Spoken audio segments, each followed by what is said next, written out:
자, 가끔씩 가다가 언론사의 기본적인 그 기조하고는 다른 칼럼들이 조금씩 실리기도 합니다. 그거는 이제 기자들이나 아니면 그 외부 필진 등이 약간 이제 개성이 있을 때 나오는 이야기인데요. 오늘 매경에 보면 새 일자리가 생겨나리란 맹신이라는 글을 김도훈 경희대 경영대 교수가 썼습니다. 경영대 교수가 보통 이런 일을 잘 하진 않는데, 자동화로 인한 일자리 문제는 낙관적이지 않다. 새 일자리로의 노동 재배치는 근래 들어 둔화되는 추세다. 막연한 포용으로 해결이 안 된다. 일자리가 사라지는 시대가 본격화되고 있다. 이렇게 말을 하는 겁니다. 그래서 80년대 이후부터 사실상 저소득층의 실질 임금이 하락하는 현상이 나타나기 시작하고, 이것이 개선되지 못하는 이유에 대해서 기술 발전과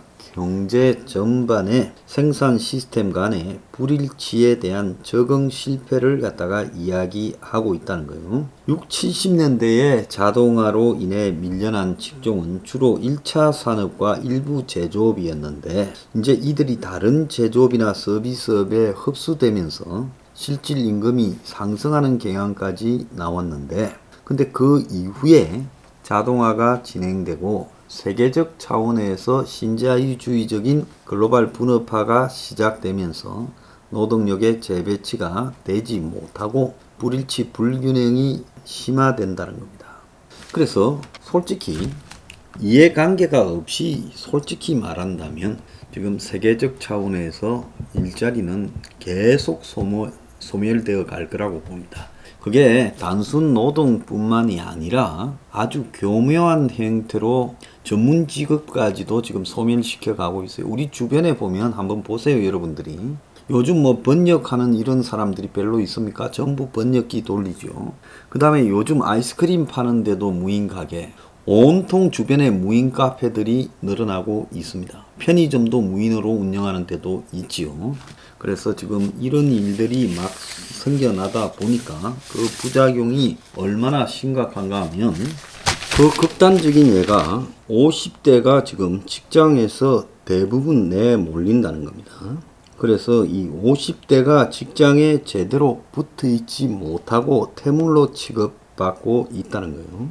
오늘 아침에 보면 알바로 내몰리는 50대 가장들이라는 그런 기사가 나왔는데, 일자리가 없어서 원하지 않는데도 불구하고 알바 등을 하는 청장년층들이 빠르게 늘어나고 있는데, 지금 15에서 64세의 생산 가능 인구 중에 시간제 근로자 추이를 비자발적인, 그러니까 일자리를 잃어서 이렇게 하는 사람들을 보니 증가율이 연평균 3.6%더라. 그래서 이런 사람들은 하루 종일 일하는 제대로 된 일자리를 갖고 싶은데 이런 일자리를 구할 수가 없어서 아르바이트 등 단기 일자리로 지금 내몰리고 있다는 겁니다.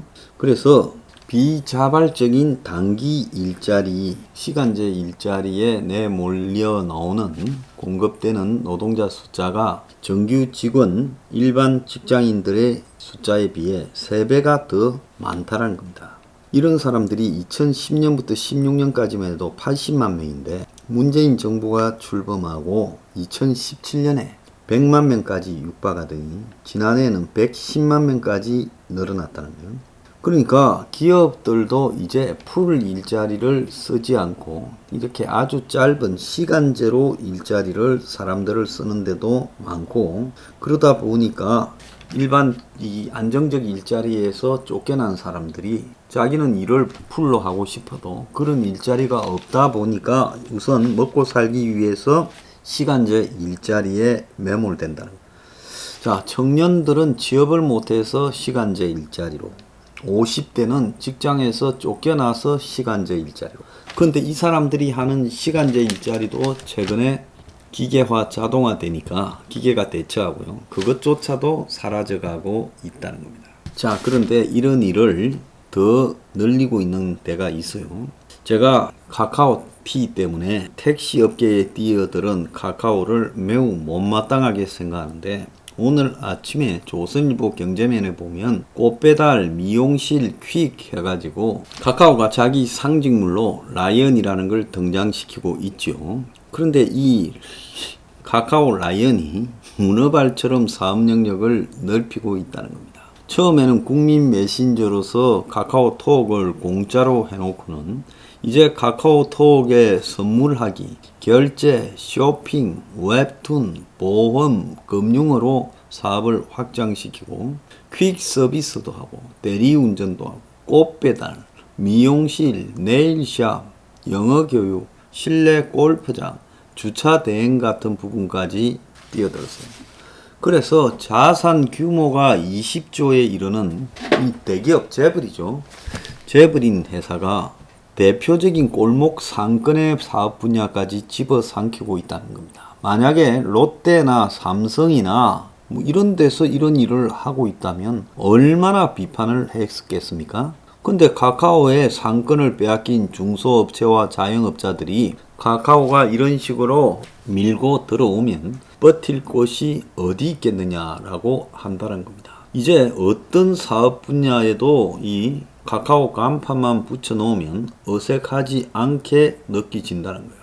그래서 카카오 T맵으로 퀵 서비스, 호출 서비스까지 지금 해서 개시 2주 만에 가입 기사가 퀵 서비스에 10만이고 꽃배달은 이제 카카오 T에서 화한 꽃바구니 주문 배달을 하고 택시기사 멤버십으로 월 99,000원을 우선 배차권을 자기들이 쥐고 앉아가지고 받고 있고 여성 패션으로 쇼핑몰 지그재그를 1조 원에 인수했고 영어 교육으로 육아 콘텐츠 자회사 카카오 키즈하고 야나두를 인수했고 골프로 카카오 게임즈 이 국내 스크린 골프 2인 마음 골프를 인수했어요. 그러니까 이것들이 어느 정도 규모가 커지니까 저들 마음대로 자본을 끌어올 수 있습니다. 뭐 중국에서도 많이 끌어왔다 이야기도 있어요.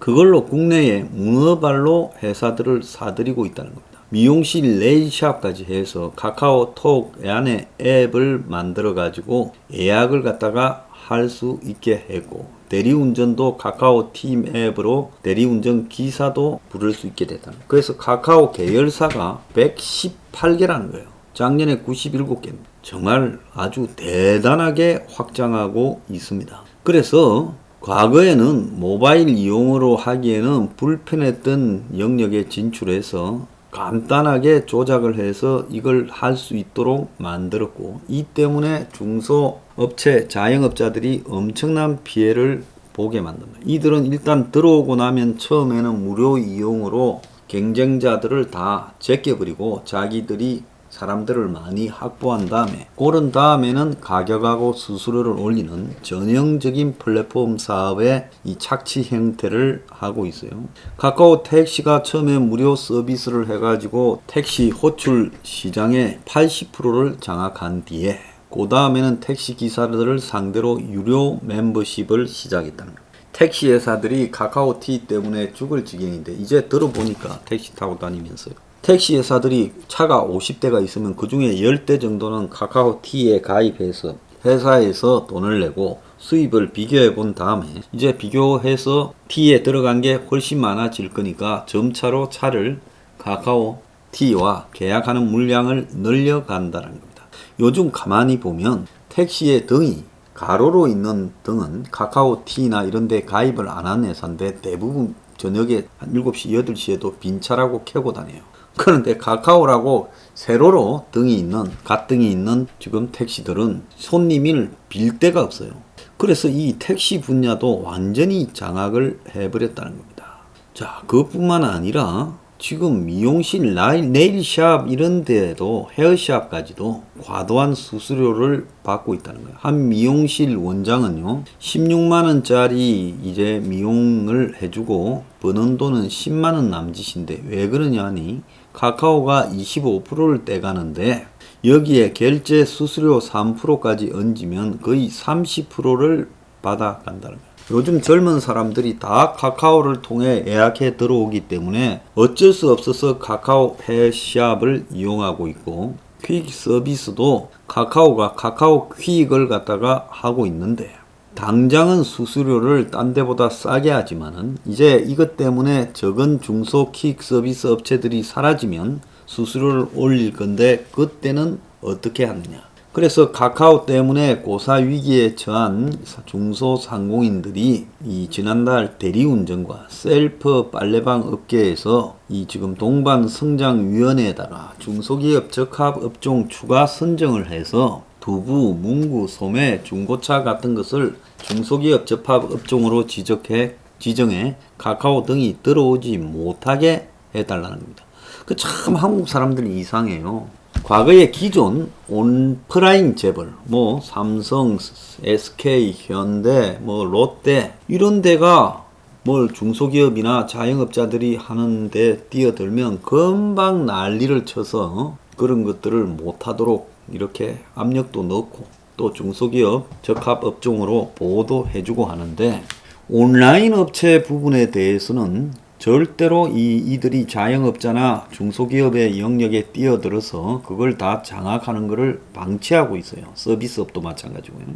그래서 특히 좌파 정권에서 이런 경향이 심한데 그래서 오프라인 재벌들이 문제가 아니라 이제 온라인 재벌들에 대해서 그들의 무차별식 문어발식 확장을 통해서 서민의 영역에 뛰어드는 부분을 막아야 된다. 그래서 이들이 공격적으로 인수합병으로 회사를 118개나 인수해서 국내 기업 중에 SK 다음으로 카카오가 계열사가 많다는 거예요. 7년 전에 다음 카카오일 때 26개였는데 4배나 더 계열사가 늘어났고 그리고 카카오는 계열사를 상장시키면서 자금을 끌어들여 가지고 새로운 분야에 진출하는 쪽으로 가고 있고 이것들이 금융을 하고 있어요. 카카오뱅크, 카카오페이, 카카오 뭐 이런 것들을요. 자, 그러면서 앞으로도 계속 지금 상장을 통하고 금융사를 통해서 지금 자본을 빨아들일 거라는 겁니다. 그 정권업계 관계자는 카카오뱅크를 제외한 카카오 계열사는 다 본사가 50% 이상을 가진 대주주라는 거예요.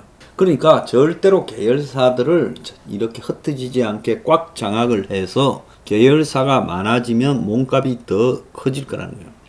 자산 규모 20조 회사가 문어발식으로 서민 영역에 뛰어든다. 기존의 오프라인 재벌 삼성 같은 데서 일했다가는 난리가 났을 거 아니에요?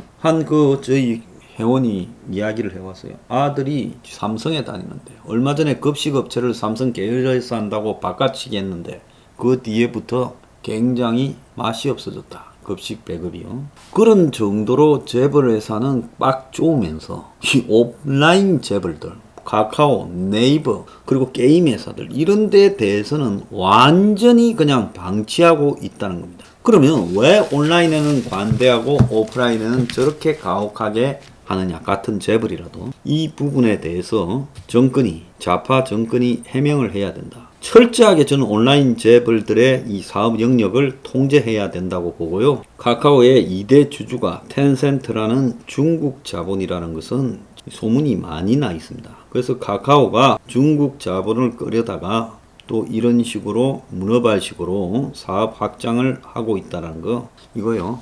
용납될 수 없다 보고요. 이 좌파 정권이 온라인 재벌을 봐주는 데는 다 유착 관계가 있다. 이 정권 초창기에 네이버하고 다음 카카오 출신에서 청와대로 다 파견하지 않았습니까? 사람을요. 다 유착 관계에서 비롯되는 일이다. 이렇게 보고 있습니다.